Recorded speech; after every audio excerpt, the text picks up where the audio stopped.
लोकमान्य टिळक यांची जयंती जुलै 23 रोजी जीवन शिक्षण माध्यमिक व उच्च माध्यमिक विद्यालय गंजपूर येथे साजरी करण्यात आली। या कार्यक्रमाच्या अध्यक्षस्थानी मुख्याध्यापक विजय मुंडे होते, तर प्रमुख पाहुणे म्हणून इतिहासाचे शिक्षक महादेव केदार व हनुमंत काळे होते। तसेच प्राथमिक गटात प्रथम, द्वितीय व तृतीय क्रमांक मिळविलेल्या विद्यार्थ्यांना पारितोषिक प्रदान करण्यात आले। योगेश सखे यांना प्रथम, अमृता मुंडे व वैष्णवी थोरात यांना द्वितीय तर आदित्य तेलंग यांना तृतीय क्रमांकाचे पारितोषिक मिळाले।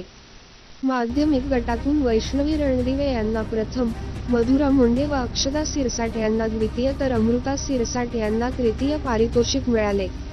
कार्यक्रमाचे सूत्रसंचालन साक्षी विटेकर आणि इयत्ता 9वीच्या विद्यार्थिनी अमृता सिरसाट यांनी केले। शिक्षक प्रतिनिधी म्हणून हनुमंत काळे यांनी विद्यार्थ्यांना लोकमान्य टिळकांच्या जीवनाविषयी सखोल मार्गदर्शन केले।